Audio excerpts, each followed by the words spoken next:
Morning, Ashley. Good morning. Can you hear me? I can hear you. Wonderful. How are you doing today? A little tired. I feel ya. I'm gonna make it though. We're gonna do this.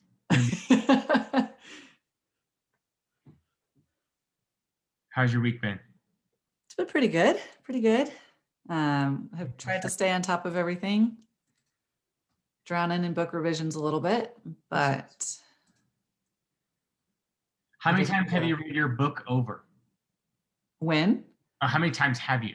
Oh, so this is revision number 2. And then it goes to copy editing, so that becomes number 3. Then it goes to proofreading, and that's number 4. So this is the last content one. Got it. Okay. Does it get more interesting the more you read it? Yes and no.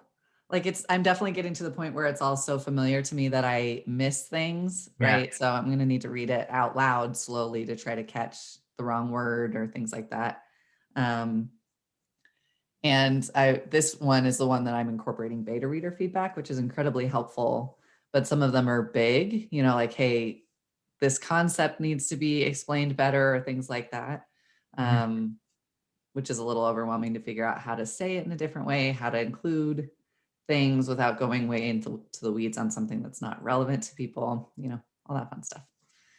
I find it interesting when you read something over again. Like if I read something and a couple times, but then someone else looks at it and they notice a word I was missing, but my brain was just trained just to skip right over it. Yep. Yeah, there's some of the mistakes people catch. I'm like, oh my gosh, what the wrong tense of a word. I used flower, W-E-R, when I meant the other one, things like that I don't usually make those kinds of mistakes, but 55,000 words, I don't get them all right, so. Well, you're human, so that means you make mistakes, right? Yeah. That's my excuse. And thankfully I'll have, multiple eyes looking at it before it gets published. So. I just made you a co-host if you want to practice sharing your screen. All right, I'm going to close everything except for this.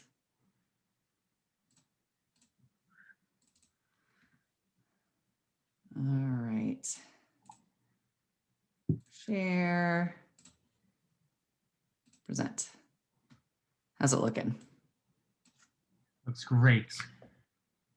And okay. For my slide for you, I'm just gonna say what you posted on your application. Do you want me to mention like what you're gonna be like talking about or teaching about? Yeah, that's a great question. That's where I was kind of curious how to, the content won't necessarily change, but how to frame it. So my ideal scenario would be to say, this is kind of the big idea of our messaging this year, of the book and that sort of thing, kind of the argument we're wanting to make. And I would love to hear people's feedback on what's working, what doesn't work, what's compelling, what's not compelling about that argument. So it's presenting it kind of as, this is a concept I think will be helpful. But then kind of with the eye of getting feedback on the effectiveness with which I do that, I guess. I don't know if that's the right way to frame it or not, though. So presenting a big idea, can I get more detail on what that big idea is? So it's an argument for the power of systems, like what systems are, redefining those, why they matter in the context of a business. Okay. So presentation on power systems? Yeah. Okay. The power of systems, yeah. The power, okay. That's helpful. On the power of systems. Perfect. You need that.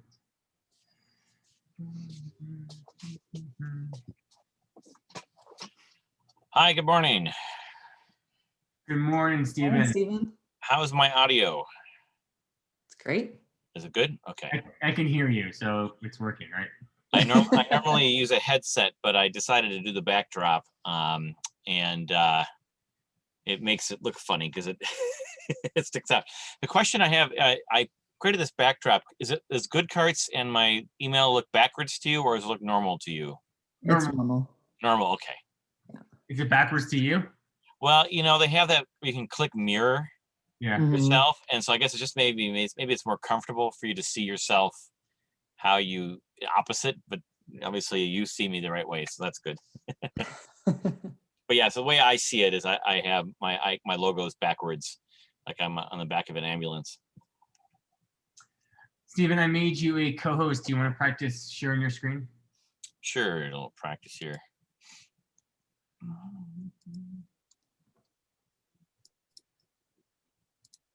You did it. Good job. Did it. Do I get a sticker? Yeah, everybody's winning today. This is great. But, well, that was the practice, now during the real time that you do it properly. That's what really matters. That's what really matters. You have high production qualities for your recordings. A quick question. So thanks for the email and the prompt about sending in a few questions. And I just want to clarify, you mentioned not to preempt you from asking what are the 3 things we can do for you. So I have a slide where I list off some things. If I understand you correctly, I'll just show you just so we do this the right way. Let me share again. If you have 3 questions that you want feedback on during the Q&A, that's fine. Okay. If it's just preventing like people from saying like, hey, please connect me with this type of people, or please download my app. Just want to prevent you from saying those type of things, because that's what you could say when I ask, what as a community can we do for you? So here I'm showing you what I have, and so I'm not saying download my app, but I am asking for introductions to people who know people who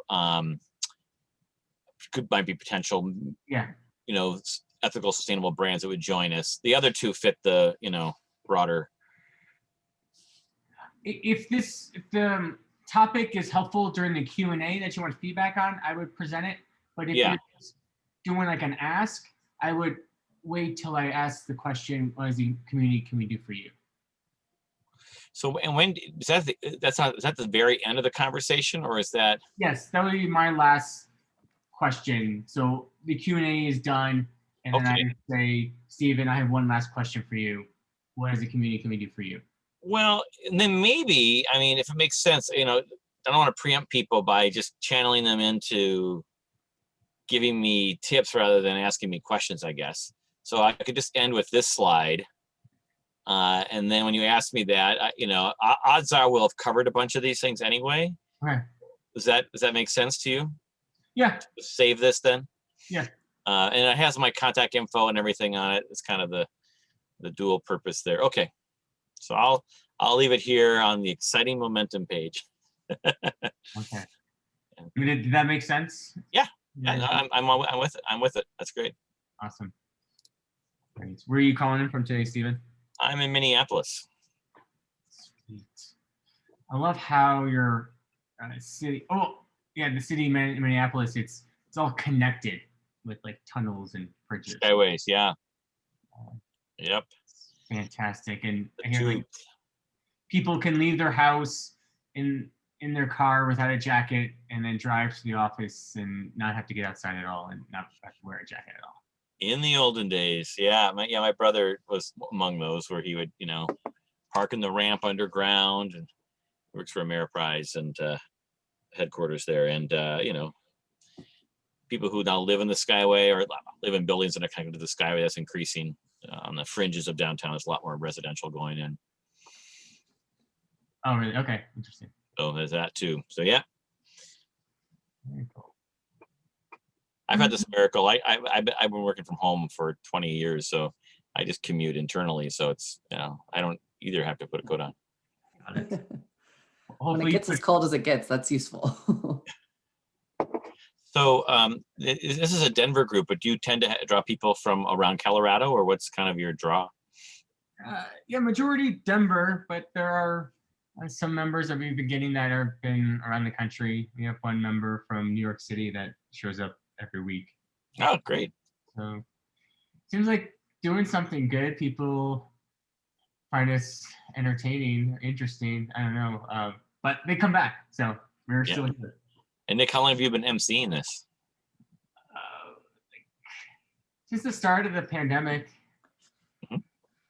we moved over to Zoom and been able to keep things alive, which is awesome. And it's definitely it's harder to like, get really good connections because we don't get as much one-on-one time with everybody, but people still Right. find value in it and enjoy the presentations. And we're starting to do more breakout rooms, so hopefully that's adding more value to these events where people can get to know each other. Yeah, I've really liked those last couple of times. Yes. I tuned in last week, I think, or the week before, and just kind of checked it out. And it's been interesting. I've been going, I presented to Minneapolis and had been tuning in to a couple of Minneapolis ones, and we had guests from, far afield. And I said, hey, do you guys present like around the country? And they're like, yeah. So that's what kind of tipped me off to the fact that it's an opportunity to reach out there. So it's been really interesting just to tune into different cities, kind of catch their vibe and how they do it. And some that do breakouts very religiously, others that, just the general group. And there's no one right way to do it, but it's definitely a case study for somebody to do some comparative analysis of the use of Zoom in terms of how to have a good experience. Well, the right way to do it is our way to do it. Yeah, exactly right. Very cool. Yeah, we've had presenters that have been going around the country, and they call it the 1 Million Cups Tour. Yeah. Mm-hmm. Where you just go and I tell everyone to do it now. Yeah, makes sense. Yeah, it's going to be a unique opportunity to see them all. Yeah, they definitely plan to keep some, maybe once a month or some mix of. Oh my God, Nick just walked into the coffee cup. Did you see that? I just moved here. I'll show my background. It's embarrassing, but I'm in the process of moving. Nick, if it's the bikes, we've seen that before. No, they're here. Like the bikes are there, and then they just got stuck. Actually, I think there's fewer bikes because they're not reflecting in the mirror today. I know. Yeah. Now you only have two. I'm sorry. I'm such a tease. Yeah. One question for Gregarious. Do you have one of those special lights? You have good lighting on your. I have a whole studio here, basically. Yeah, so I have a lot of light. I have like everything in here at this point now. Sorry, I'm actually like double timing because I'm like running a room in Clubhouse at the same time. Can you guys hear this? So like literally right now you're live in Clubhouse? I started the room and I can't leave it. So like I have some other friends moderating it. I'm just like over here now. Nice. That's how actually Gregarious, I just got on Clubhouse. A friend invited me a bit ago, and of course I jumped into the startup stuff, and that's how I first heard about it and got in. So thanks for doing that. Paul, yeah, it's great. If anyone wants an invite, let me know. Jess and I run a show on Wednesdays, actually. She's not coming today because we're talking about parenting, but I think that's a cop-out. The great thing about not being able to, or not needing to join a parenting talk is because they're not a parent. I'm not a parent. Do you have a pet? Do you know? No. No? Oh, all right, you forget it. You're banned. You're banned. You're banned from this room. Actually, I started. Go on. No, I was saying I got Paul on also last week, I think, and I see him now every morning or all the time. Oh, awesome. Hi, friends. I'm Jess. Jess. Hi, Jess. Greg's friend. We're going to get started here. Let me share some links with everyone. I'm going to overload the chat. Refer to these links later on in the event if you need to. And that's our slide deck link, our website, YouTube channel, LinkedIn group. If you want to connect with me, I have a link there as well. And then also our presenter link. And I need to get Ashley's on there. Sorry, Ashley. No worries. I didn't add it. I'll do it right now. Here we go. And Ashley's information. Boom. Okay. And I will share my screen. Going some housekeeping rules. Oh, don't cancel a meeting, Nick. Don't do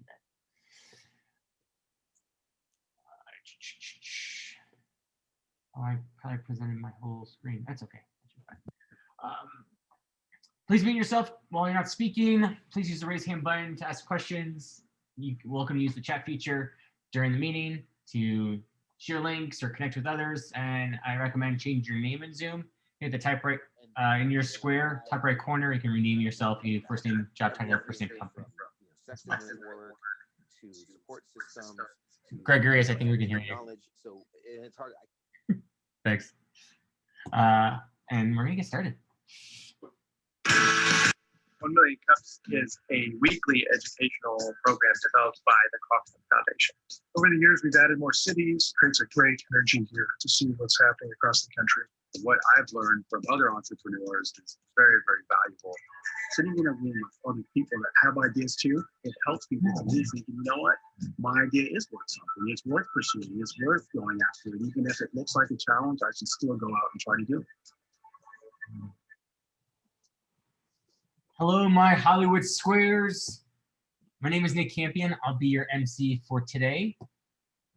Here at 1 Million Cups Denver, we meet every Wednesday at every Wednesday at 9 a.m. via Zoom until further notice. We do virtual coffee or tea at every meeting. If you want to show off your mug for today, let's do it. This is my Yeti branded mug that I got for free. So pretty awesome. We do 6-minute presentations, not pitches. We're here to connect, not network. After the presentations, we do 15 to 20 minutes of audience feedback and questions. This is a great place for entrepreneurs to be vulnerable, open, and transparent. And we're here to discuss ideas, not people. Looking at the room right now, my camera's to my other screen. Who's new to 1 Million Cups today? Anybody? Jess, awesome. I'm gonna shoot out a poll. Where is it? So where did the poll? Oh, there it is. If you can, just say if you're new to 1 Million Cups and if you consider yourself an entrepreneur. If you don't know, we do have a website. It's 1millioncups.com/Denver. This is where you can see who's presenting each week. You can also sign up as a free member to receive our weekly email about who's presenting each week. And we do have an app as well, if you care. Please join our LinkedIn group, 1millioncups.com/Denver. After the meetings, I do share all the links that get sent in Zoom, so those links don't get lost. Also, it's a great way to connect with others. So all the information from Zoom is going into the LinkedIn group. Quick shout out to our sponsors. We have Enterprise. That's where we were hosting our events prior to COVID. Founders Craft, Mill Estate Coffee. That was the coffee we were drinking when we were at Enterprise. Good Elephant, Photo Media, Colorado Lending Source, Rocky Mountain Photography, The Commons on Champa, and WeWorks Labs. Let's give all of our sponsors a round of applause.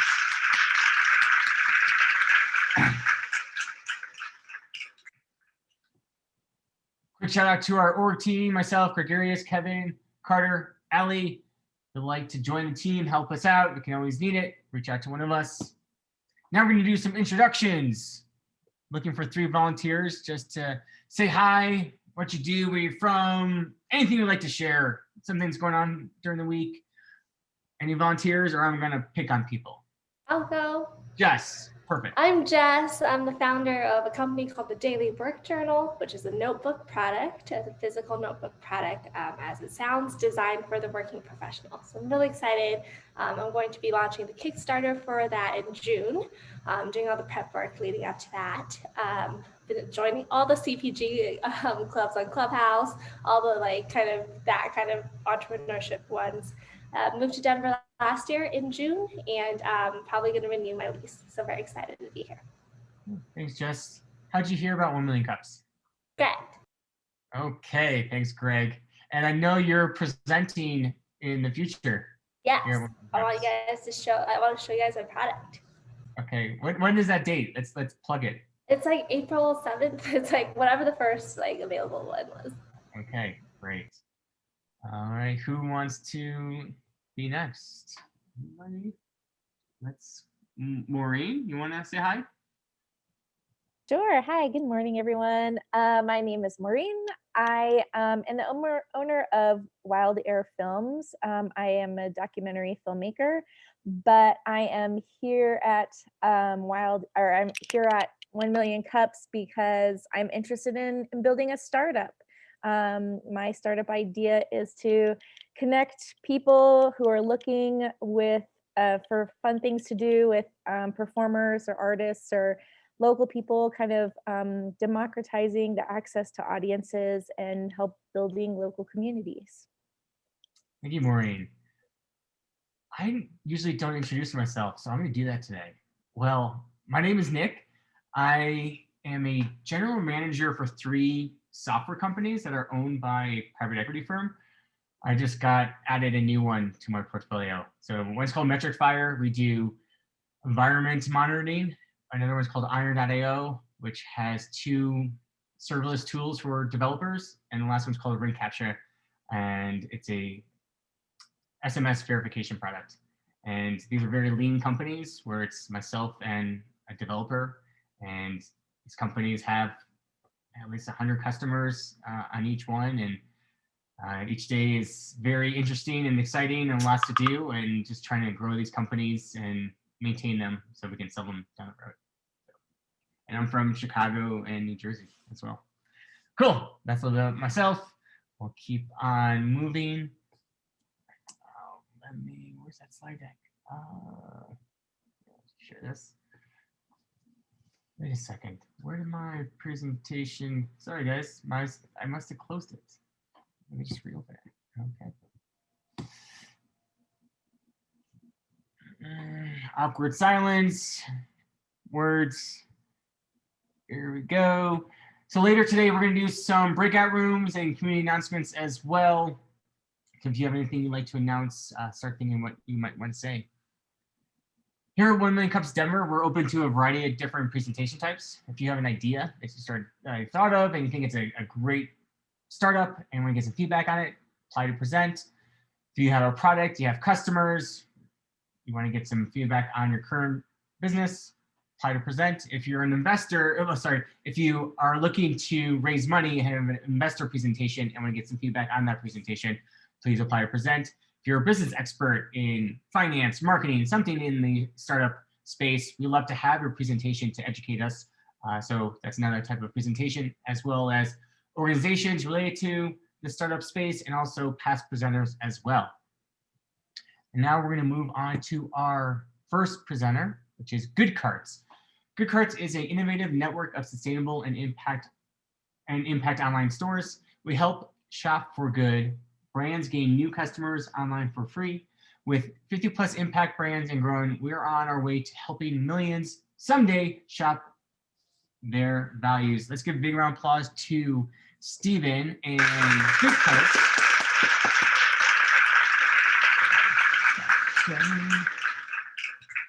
All right. Well, thank you and good morning, everyone. I'm coming into you today from Minneapolis, so I appreciate the chance to come say hello virtually to Denver. Everything look good for my screen? Everyone see that? You passed the test. All right, first test passed. So I'm Steve Clift. I'm the CEO of GoodCarts.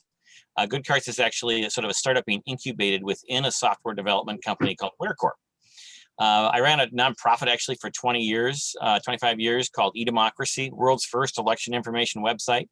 And from that work, I'm an Ashoka Fellow, also a White House Champion of Change recognized by President Obama. And I basically brought my tech for good skills and interests into the for-profit retail space. And so what's the platform for why we're taking on this challenge? And there's really a big wave of interest in having impact via retail. Big explosion in the number of sustainable and ethical brands, particularly in e-commerce. Just a couple quick numbers. In the last 5 years, this is based on honestly billions of transactions analyzed. Over half the growth in CPG and consumable products comes from only 16% of products that are marketed sustainably. It's a pretty amazing number. That's why almost every new product you see seems to have an interest in sustainability. And just looking at Google Trends, there's in the last 5 years, 3 times more people are searching for terms like sustainable fashion or sustainable brands. So that's the environment we're in. And then basically what that means is that you actually have all of these new brands, young brands and existing brands that are trying to make a difference in the world, but they're also all trying to get attention.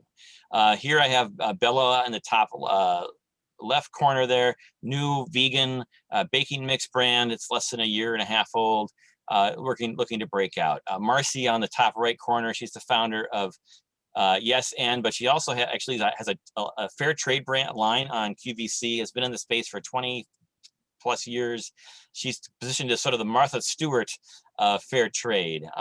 Bottom left, we have Carla basically creating these reusable paper towels from this material from Sweden, prints creative things on it, even has cards, which is like, printing a card that you can turn into a washcloth.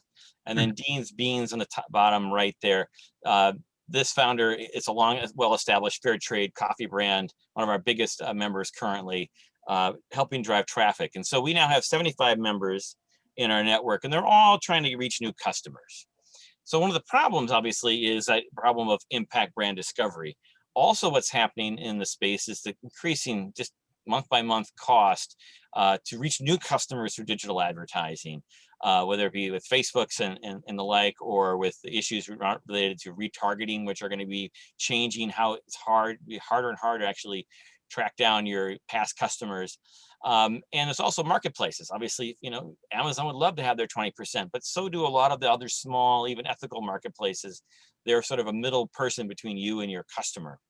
So one of the solutions that GoodCarts is really trying to thematically bring about is this idea that can we grow together and have more profit, have a greater impact. And we're starting with cross promotion. So I have a mini demo coming up here in a moment.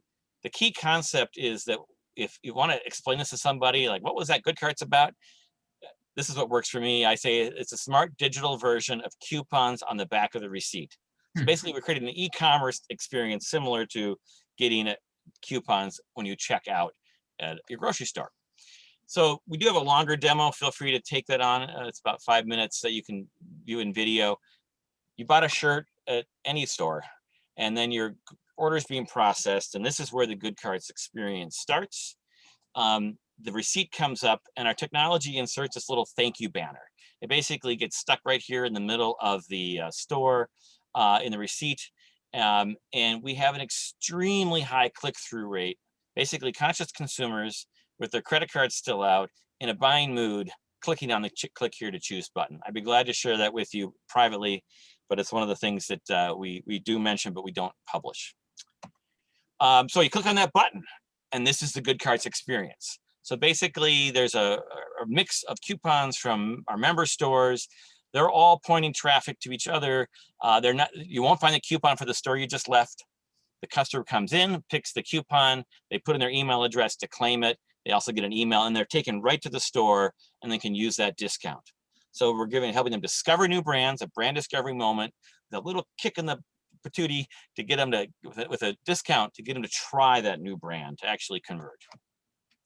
So what we tell the stores, why join? We say, hey, it's free. We say, you get coupon views, you get web visitors. And the kind of one of the big reasons I'm here is we actually decided to drop our commissions as part of COVID, right? And so purely for the impact retail space, ethical fashion, sustainable fashion, fair trade, organic products, there's a whole percent to charity, lots of different models of shop for good. That's what we tell them. They come in and they can see that we have a Shopify app. So we've made it super easy now. This launched in September to join. You upload your image and your logo and your deal, and you can be signed up very, very quickly. Some momentum then to finish off for my presentation is that we launched publicly in September 2020 with our app. That's actually after extended multi-year alpha and beta. I've been with GoodCarts for a little over 2 years, taking it into beta and then now to its full public launch. With the app, we just rocketed in terms of store members. We're actually now at 75 store members. And we've 5 times the traffic and a big increase in the coupons that are claimed. And then those, by claiming, that means they gave us an email address. And then those that actually redeem, now we're getting double the redemption after a big redesign in terms of adding bigger images and the like. We also now, as our business, have launched content marketing, social media, PR, and are also trying to create partnerships with folks like the Social Venture Circle, Social Enterprise Alliance, and others. And then the final thing I mentioned, the revenue model pivot, which is sort of like the open question. I'm looking for feedback on this. Because we dropped them with COVID-19 and decided to make them permanent for the impact space. We're going to be plotting various bonus features that stores would be willing to pay for, maybe for extra visibility. We also are reserving, obviously, commissions or fees for other types of affinity networks, made in USA, Black owned, or actually, we actually have a traditional behind the scenes founders circle of small businesses, as well as people might pay to get extra traffic if we insert our banner into media sites. So that's the quick overview of GoodCarts. I look forward to your questions. All right, let's start off with a round of applause.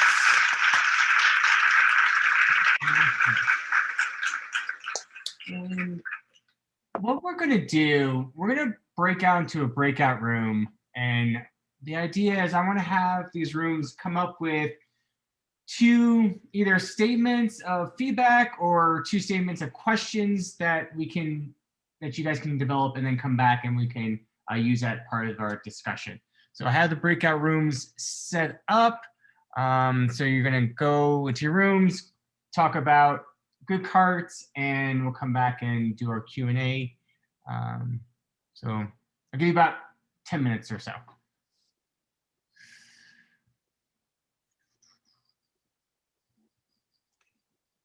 And Nick, quick question for you. Would you like me to join one of the breakout rooms, or should I hang out here with you? Yeah, just hang out. I have you going to a separate room, but yeah, just stay here. That's what I thought. Okay.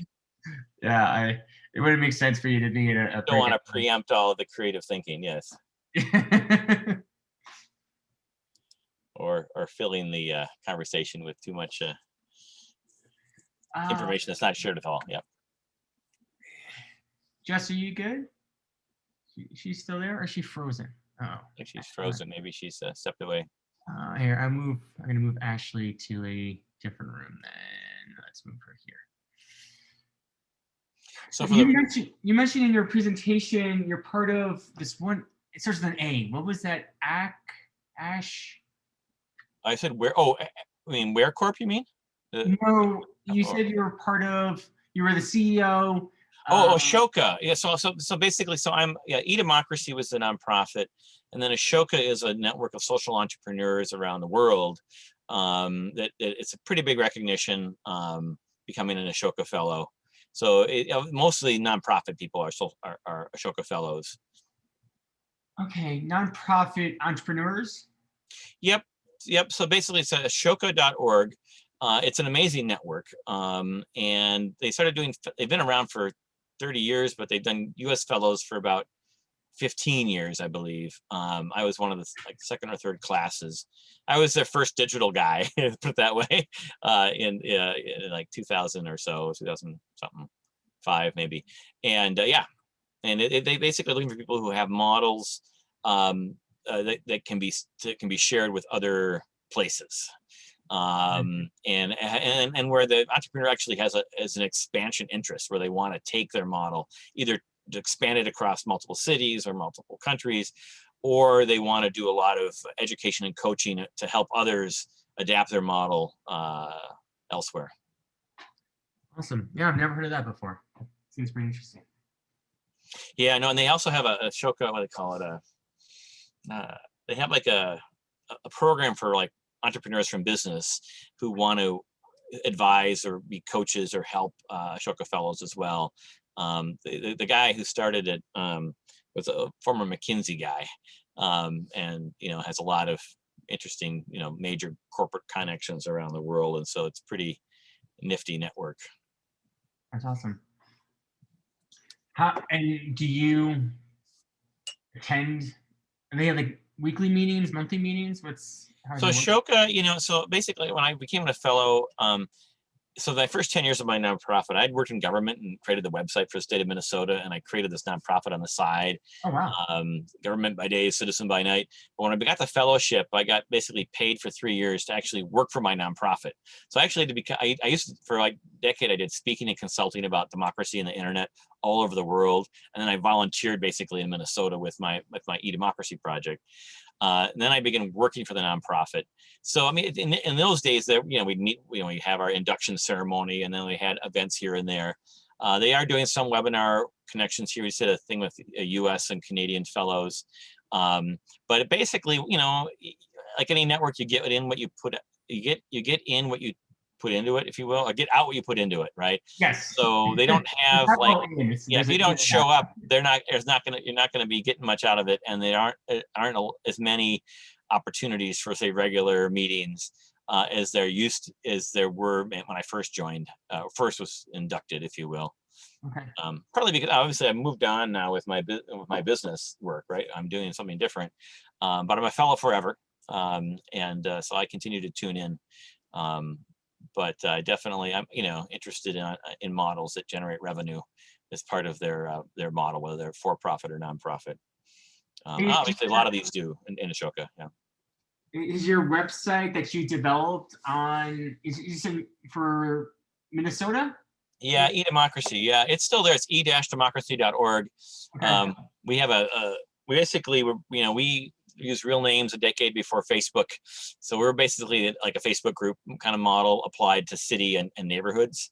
So like if you're familiar with Nextdoor, Yeah. basically they put us out of business in the sense that foundations, once the multiple millions went into commercial models for that, the foundations are like, yeah, we love your inclusion work. We like that you're trying to not, connect everybody, but looks like the market's taking care of that. And it is in some ways, except for it's for homeowners. And then we also, the gap is city level sort of civic discussions online. Okay. There's plenty of suburbs that have that, but like Denver probably does not have a Denver issues forum like we have a Minneapolis issues forum where we're talking about stuff before City Hall every day. We have to switch platforms or close down because the open source platform we used for the email web thing is going out of business. Use them for what 10 plus years, and so we have to decide what we're going to do next very quickly. Interesting. And you've been to the White House before? Yeah, a few times. Yep. Yeah, I actually interned for Joe Biden back in '89, and then I also in '93 worked for Martin Sabo in the U.S. House Budget Committee, and that's when I first went to the White House. Was hanging out with some Clinton people for a late night tour, so that was kind of fun. And then with the open government civic technology work, I met with them a handful of times and was in a pipeline to actually work for the White House's Office of Science and Technology Policy, but then like the last year and a half of Obama, but then they had a changeover in the top staff. And so all my contacts disappeared in terms of the pipeline to work for them. And so then it just wasn't going to happen, in that last year of the Obama administration. But, I wanted to work on basically state level open government policy from the feds, from the White House would have been cool. How was interning for Biden? It was fun. Yeah. I mean, I was 22, and it was my chance to get to know DC. And I was a Minnesota kid working for someone in Delaware. You don't really see the senator very much. Yeah. I can tell you, I signed a lot of letters with the machine, move mail around. But we did meet. We had a good pizza lunch, and he called me a smartass once, which was kind of interesting. I didn't mean to be a smartass, but what did you say? Well, they're talking about Justice Souter being nominated, and I made a quip about how I saw in a sort of a rag newspaper that his ex-fiance had endorsed him, and he just thought, you're being a smartass. Everyone was laughing until that moment, and then everybody shut up. You're like, thanks, Stephen. Yeah, I was kind of the quiet, humble Minnesota boy among all these elite youth of Delaware, family-wise. Yeah. And they're like, "Oh my God, I can't believe the senator called you a smartass." That's funny. And could you say when you were working there that you thought he would be the president of the United States one day? So I actually, when I was 19, 18, I was a Biden supporter in '88 and actually have his literature. And before he dropped out. And so, I thought he did then, and I certainly do now. And, I wasn't a big early advocate for Biden this time around, to be honest, because I was looking for a fresh face, but I'm very glad that he's had plenty of years to think about what to do. He has a plan. It's pretty clear. That's awesome. Mm-hmm. I just closed the room, so they should be coming back in the next 33 seconds. Excellent. Do you have any other 1 Million Cups presentations lined up? Yeah, I'm gonna do New York in about a month, and it looks like San Diego and maybe Santa Clara. So I have a handful coming. I usually apply for about 10 or 12, and most of them are coming through, but not all scheduled. Gotcha. All right, looks like we have everyone back. Everyone is back in the main room. So now we're gonna open up for discussion. If you can, please use the raise hand button. It's under reactions on that your bottom Zoom bar, reactions, click that and then raise hand. It helps for just organization. If you can't figure that out, just raise your hand in your camera and I'll call on you. But let's start off with Michael. Looks like, nope. Michael was testing out the raise hand button, looks like. Okay, who has a question or feedback for Steven? Who wants to start off? Don't be shy. Help me out here, guys. All right. Ashley, you have something? Yeah, I think I might be the spokesman for our group. Sure. So yeah, we had a couple of questions and I'll hopefully remember them all here. So one question we had, Stephen, was kind of what led you to go to 0 on your commissions with COVID rather than maybe dropping it to a lower amount, but still keeping some kind of request that people invest in the tool? That's a great question. So, the founder of GoodCarts is Chris Dykstra. He is also the founder of WearCorp. It's basically a 75-person and growing software development firm with a back office in Belarus and a bunch of developers here in Canada and in the US. It was his epiphany, right? So obviously I'm very interested in making sure that commissions are part of the possible equation as we spread this out to broader networks, as well as to be able to do revenue share with media partners that will send us traffic.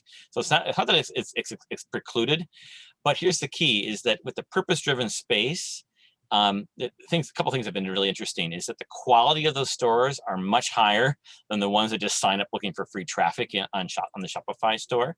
And sort of by accident, we sort of discovered that the ability to test this model, to build this out, really relies on that higher quality store. And so, we will have things that will cost money. I will tell you this, that it's free now. And it's planning to be free continuously, but I did get them to edit out the term forever, simply to set expectations, to realize that, if we get into this with 1,000 stores and it doesn't cover its costs, clearly that's not viable. But we do know that there's lots of opportunities and we look forward to input on this for ways to leverage those relationships. Okay. And is this a for-profit company or are you? Yeah, absolutely. It'll be, the plan is to spin it out as a B Corp with a round of investment from WearCorp. And then I had one more question, if that's okay, Nick, that we were talking about in the group. So one of the things we talked about is, since you kind of have this like big group of other stores in kind of the see more button, how are you planning, say you have 1,000 stores in there? We were concerned that maybe that would start diluting the actual value for the stores that are in there, because if they're way down on the list, no one's going to see them, right? So how are you going to make sure the value increases as the store increases rather than the other way around? So we're already there at that point. I mean, when you have, 60 to 70 discounts that are being displayed, or 75 actually, who's going to win in that scenario, right? And how diluted is that?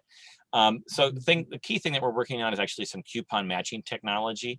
We're experimenting with actually graph databases and trying to figure out the way to present the right discounts based on patterns. So I can tell you that people who buy coffee spill things and they like the soak it up cloths.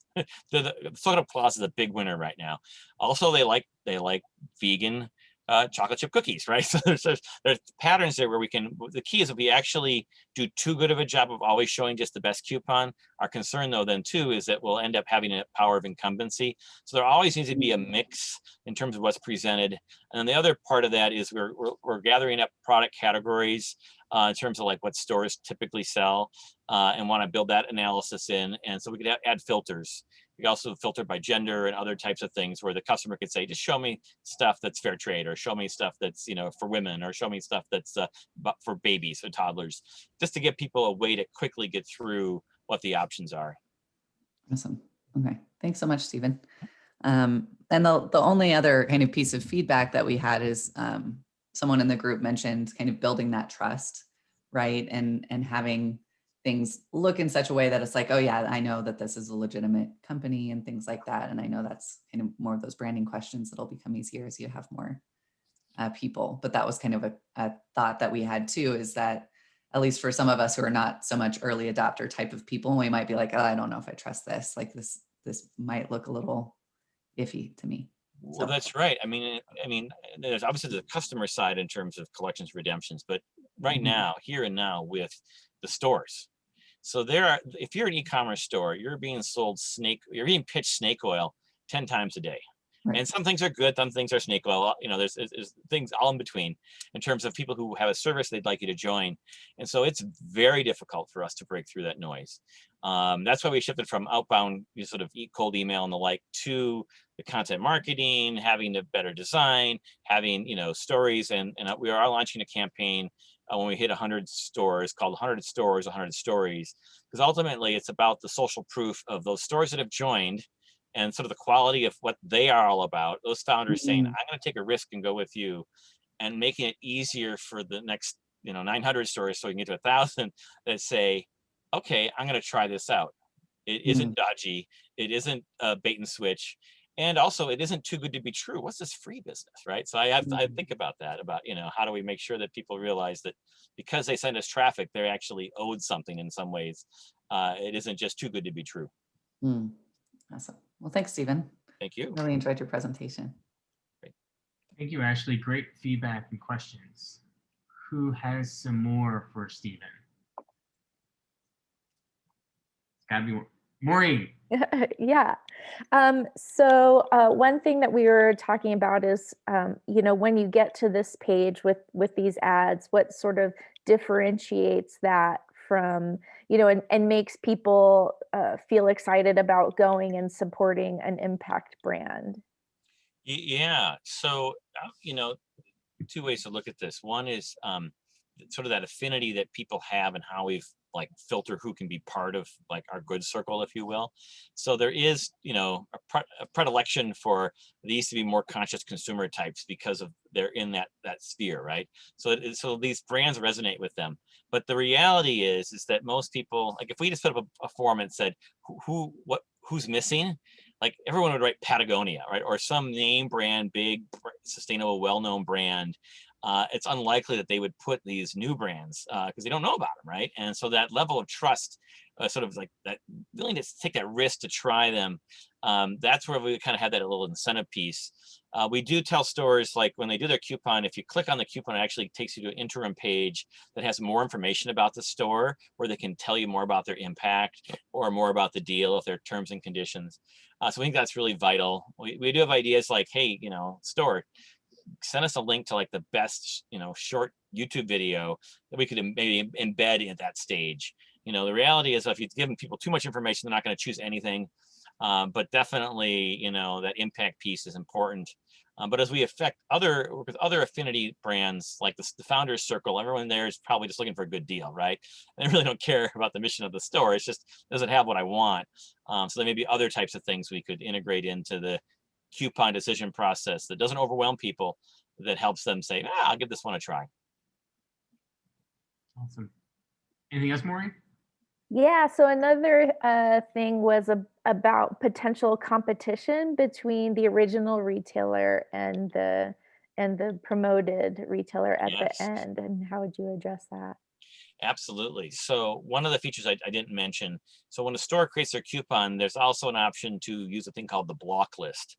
So typically, most stores don't use it, but if you're the coffee brand, say Dean's Beans, there's no way you're going to want to send people to discounts to coffee.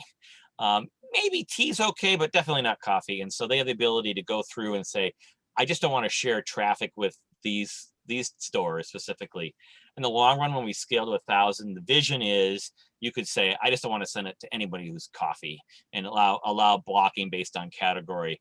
Because these are for-profit businesses, and actually we have a bunch of nonprofits that are social enterprises that generate revenue, but they still too. I mean, the dog treat the dog treat, Wagster doesn't want to say support dog treat Finleys, right? And we've accommodated that with that technology. Awesome.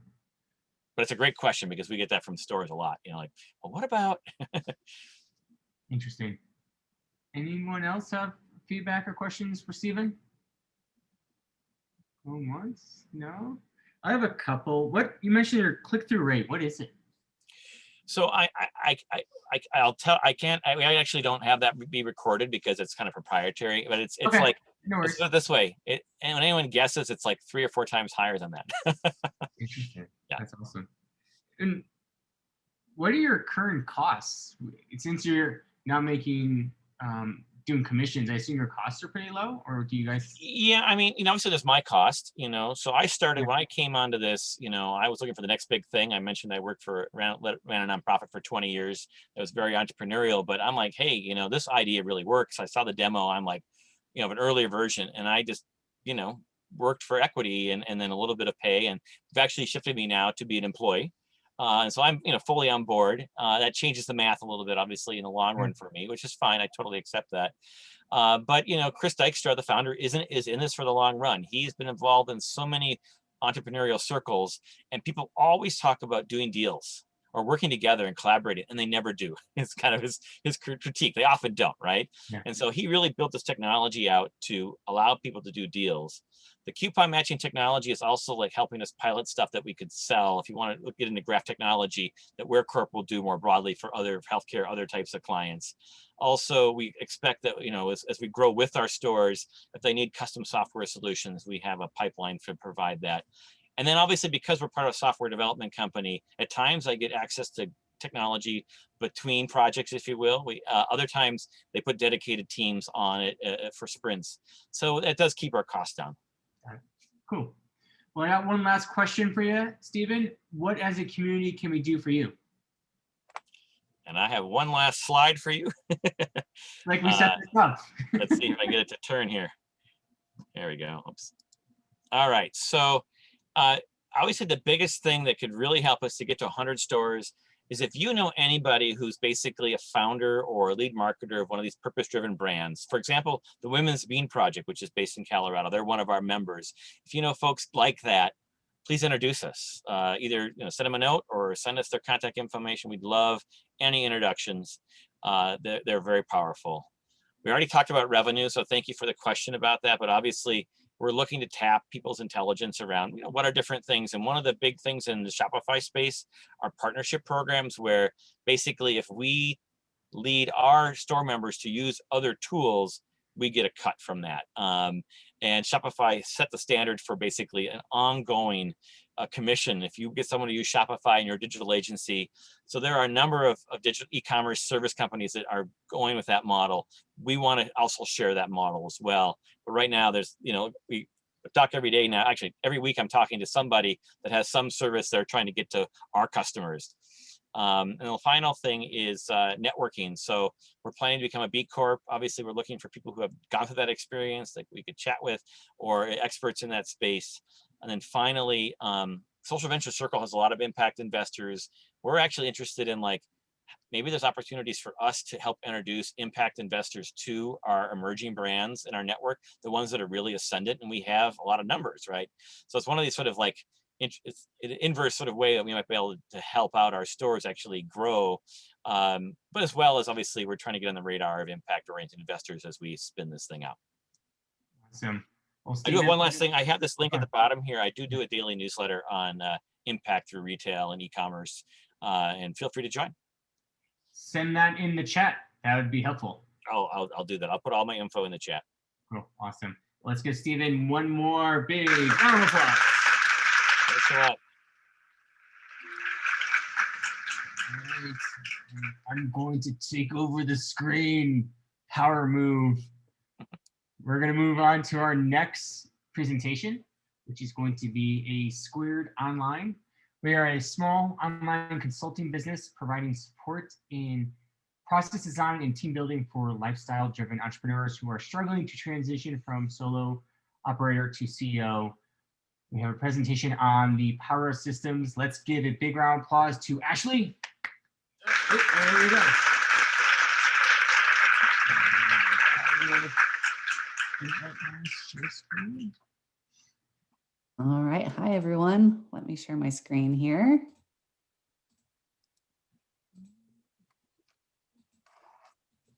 All right. Do you see the presentation? Mhm.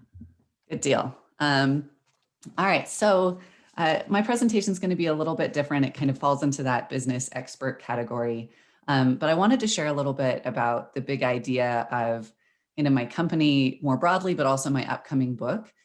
This is something that we believe is really important. I'm really passionate about this idea, and I want to present that in a way that's really compelling, right? So I want to share that with you today, and I'd love to hear any feedback you'd be willing to share about what is useful and helpful to you about that, and what resonated with you and what didn't. So I can make that message as strong as I can to really help entrepreneurs in this area.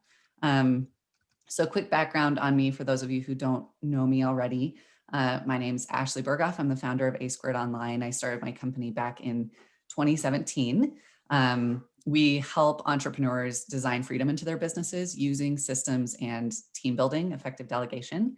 My first book is coming out in April, so I am a little overwhelmed by revisions right now, but really excited about that process and excited to see that come out.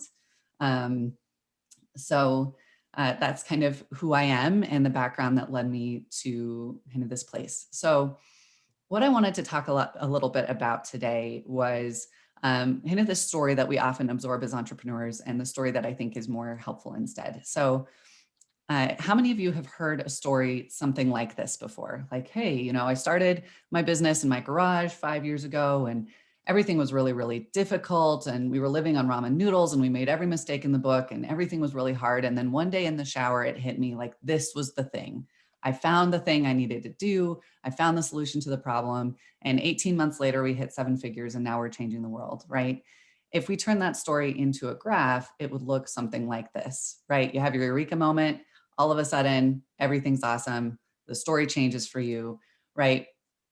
We have a lot of words for this moment, right? Eureka moments, light bulb moments, aha moments, and they can hit us when we're least expecting them. They feel amazing, and they really can change the game for us. They really do matter. But in reality, is this what we're experiencing as we're bringing our best ideas into the world, right?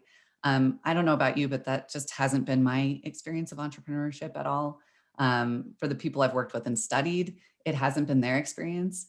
And even when I dig in, to the behind the scenes of the people who are telling that kind of eureka moment story, it often wasn't the kind of day-to-day real picture for them either. And it's not that they are lying about what happened. Eureka moments absolutely matter. But when we look back on things and we're trying to tell a clear story with a nice arc, it's easy to kind of simplify what's going on.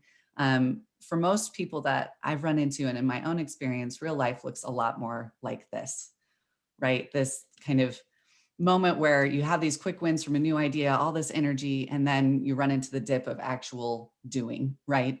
Things get hard, 2 steps forward, 1 step back, you might hit a wall. It takes a long time to turn that great idea into what we call the eureka result. And I've run into many, many entrepreneurs who get mired in the middle of this marathon between their best ideas and experiencing them in reality, right? They didn't expect this because they had kind of internalized that hockey stick growth curve. They often don't have the tools to navigate it. And it leaves them vulnerable to shiny object syndrome, right? This feeling of maybe this new idea will click in everything for me. Maybe I just need to try again with a different idea. And so they start this process over and over again with new ideas. And one of the things we're really passionate about is making things better for them and giving them the tools to go the distance, right, with their best ideas and bringing them into reality.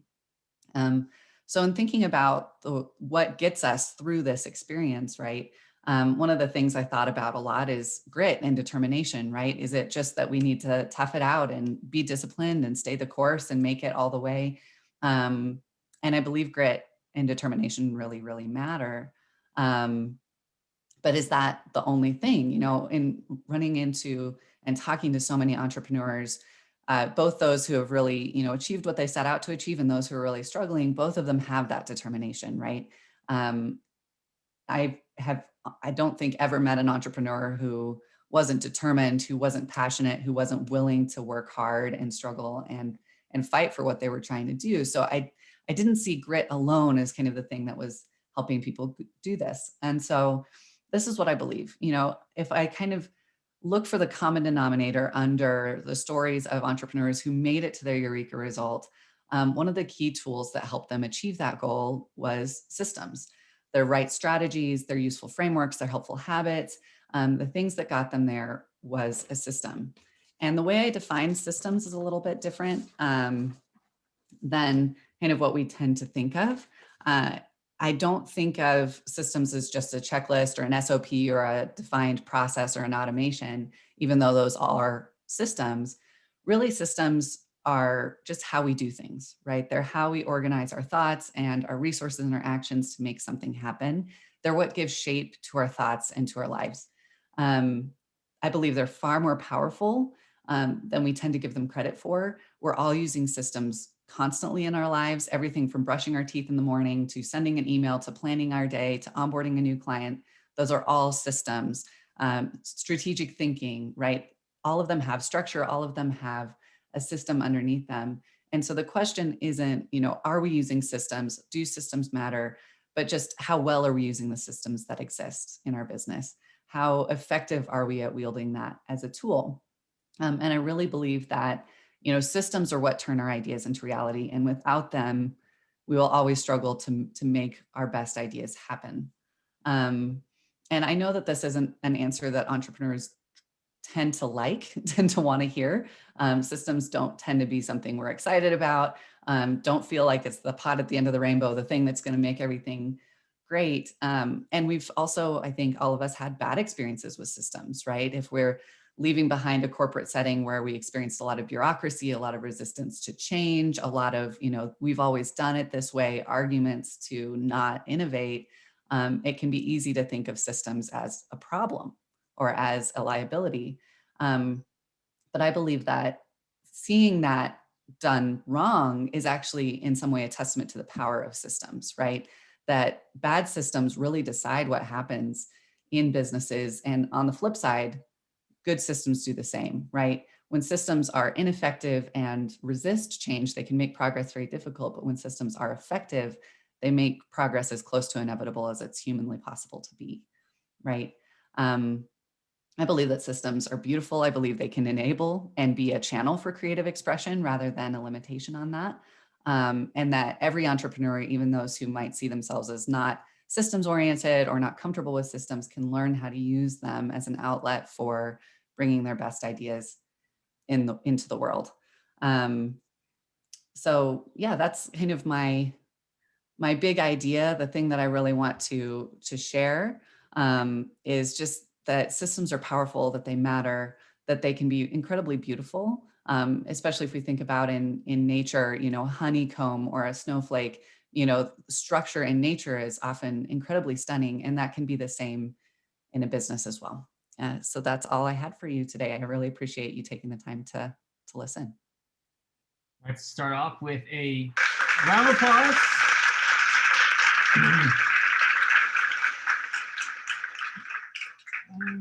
Now opening up to discussion, Ashley was asking for feedback on what kind of resonated and what didn't resonate on her presentation. So we can start off with that, or if you have any other comments, that would be helpful too. Gregarious, did you want to start off?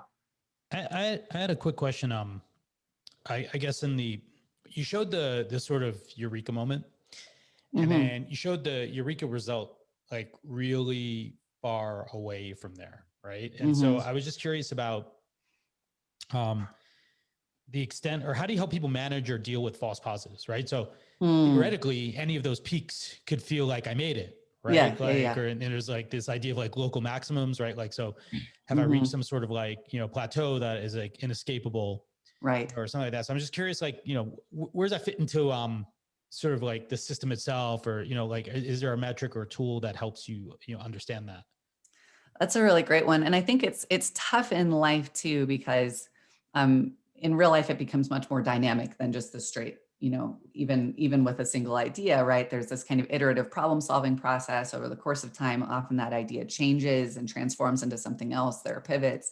And one of the arguments I make in the book too is that as an entrepreneur, a rival doesn't really exist, right? Which is something I was very uncomfortable to discover as a systems person, right? I wanted a finish line and a very clear picture of we have arrived, right? We have reached the pinnacle. And then in talking to entrepreneurs who've been on this road for 20 years, they're like, yeah, each thing is new, each challenge is different. Each time you reach something, you kind of move on to the next thing. And so one of the things I talk about as kind of a way to navigate that is to kind of create finish lines for ourselves to give ourselves a sense of progress. So it might not be that pinnacle idea or something like that, but along the way, for each of those steps of progress, we're giving ourselves a sense of, I've moved forward. I'm going to take a minute to celebrate what we've done. For a startup, it's like, hey, yeah, we're going to celebrate 75 people joining. We're going to celebrate 100. We're going to celebrate 200. And maybe our goal is 1,000, but we're going to celebrate along the way and set these milestones so that we recognize that even though we're not arriving ever, we can take all those things as a win, even if it's not like the full expression of the win. I guess if that. I like that. No, totally.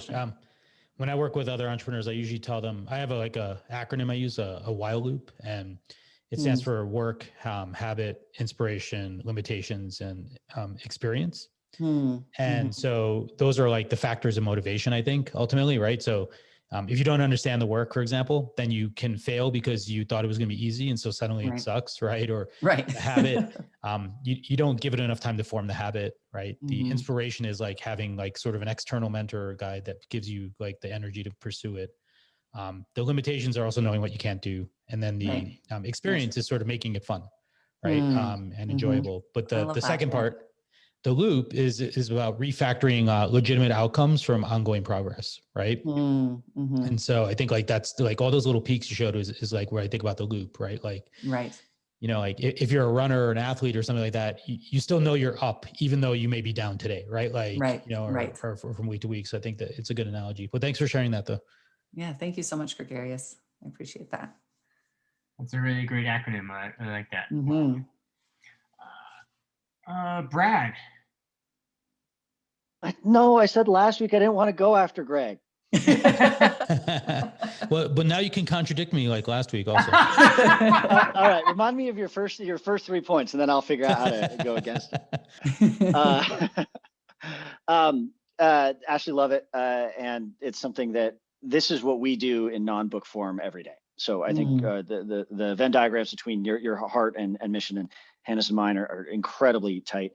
But the first thing that I wanted to know is, do you intend this book to be read more by people seeking high growth, possibly venture-backed companies, or small systems? And I know you said that earlier, that it was, small, I think you said lifestyle, but I just wanted to double check on that.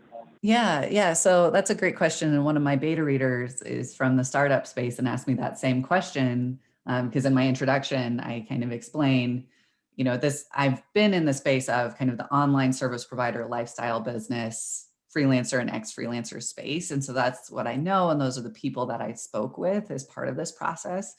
But I think the concept of systems is just as valuable, if not more so, in a startup environment where you're needing to grow, you're needing to scale, you're needing to really be very, very dynamic and change very quickly to kind of achieve those goals. And when you receive funding, right, they expect you to take action quickly and move things forward. So they expect you to have results quickly, but that's that's another story.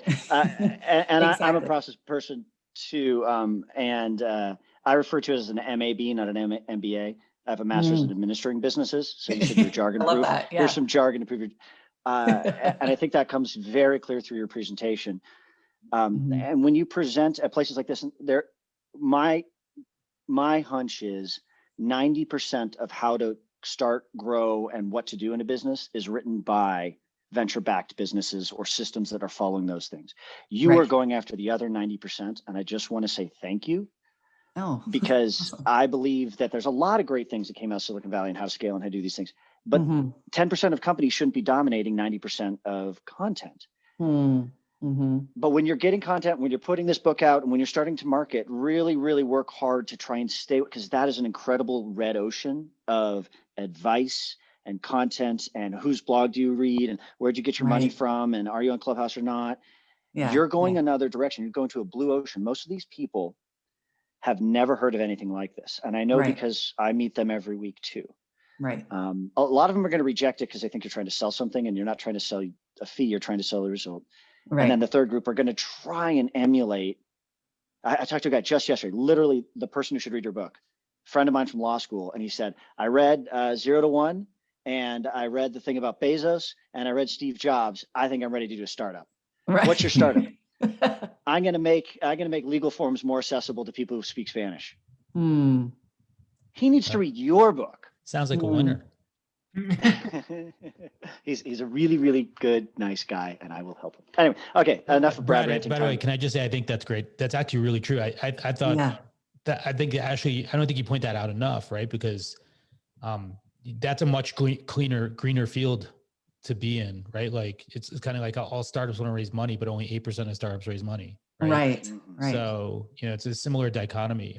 By the way, just as another space, I think though, like influencers, creators, it's a new emerging class of like SMBs that are often selling themselves in the same way. They don't, I'm building a banking platform for them right now, and they don't know shit about anything. That is so helpful. I really appreciate that, because I didn't want to block out the startup space. But at the same time, I agree that there's this whole other side of how businesses are being run in people's living rooms, right? And it's different. Like a lot of the same concepts are there, but the way you approach it is different. And I wanted to tell stories that resonated with that group. So it's really validating to hear that that I should kind of lean into that in some ways and say, like, I think you were going to say that validating you're not crazy. Ashley, you're crazy. You wouldn't be pitching here this kind of thing, but you're my kind of crazy. Thank you. I'm so excited about this. So I really appreciate please connect with me on LinkedIn. I just sent you a thing. I would really enjoy further conversation. Perfect. Thank you so much, Brad. We're at 10 o'clock, but I like the discussion. So if you need to go drop off. But Hannah, what would you like to chime in about? Ashley, are you familiar with the group Zebras Unite? No, could you repeat the name? I'm sorry. Yeah, I will send you the link in the chat. Okay. This might be your perfect target market, because it's people who are rejecting the idea of the unicorn in favor of growing different types of businesses that serve different markets, but are not the like sexy, shiny, want it unicorn style. That might be a really solid group to go after for sales or conversations. I love that, Hannah. Thank you so much. Yeah, I'm going to see if I can save this chat. I think I can. So I can look them up, because that is really helpful to I only find those though, people. I think the Zebras people are actually still tech people, like who are saying, no, I want to build a profitable business. It's still people mostly from the zebra term came out of people rejecting the unicorn term, and that unicorn term was never used by the audience Ashley's talking about. Gotcha. Right. So the Zebras Unite group I sent is also, I've been to a couple of talks with the founder. It's not just tech companies. It's also small lifestyle business, mom and pop businesses, that kind of thing. Cool. Awesome. Great. Well, let's give Ashley. Oh, actually, I have one more question for you. What is the community going to do for you? I so appreciate, your feedback was the most important thing. And the book's coming out in April, and I'll be still part of this community, and would just, when that happens, would love your help in just spreading the word, telling people about it, letting them know that it exists, and why this message matters. So really appreciate you all. Let's give Ashley a big round of applause.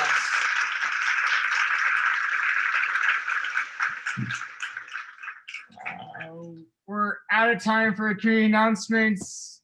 Just a reminder, we have a website.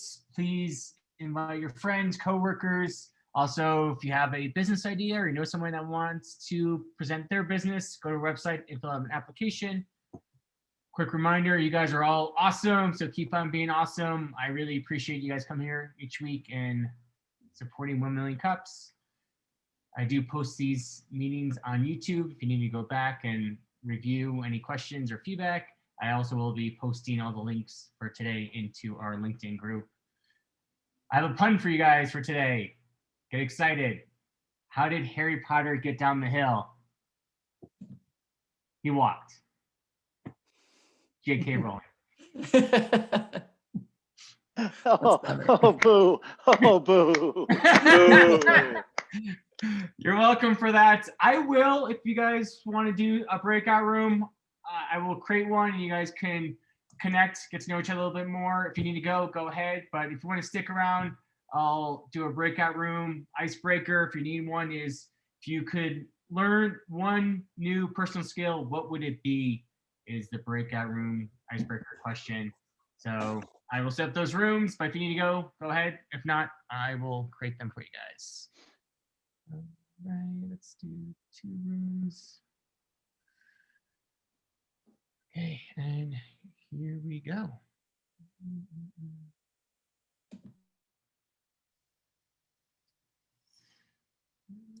So, just a quick question: why would you go to the breakout room versus just hang out here? So it's smaller. Okay. The idea, the room here has got like 10 people, 9 people, and it's just hard to everybody get a way to chat. So I break it up just so it's easier to digest. Sounds good. Yeah.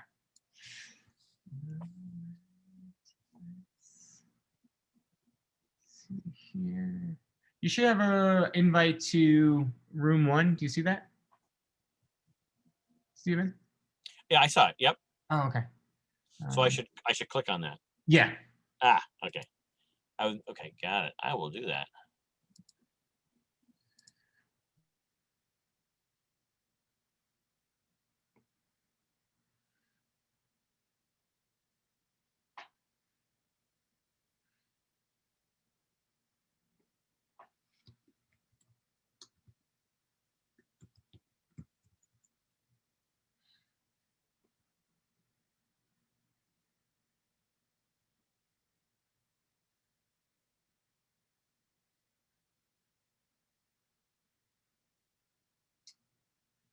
We'll get that to you.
Oh, didn't mean to put them in the same room. My bad. My bad.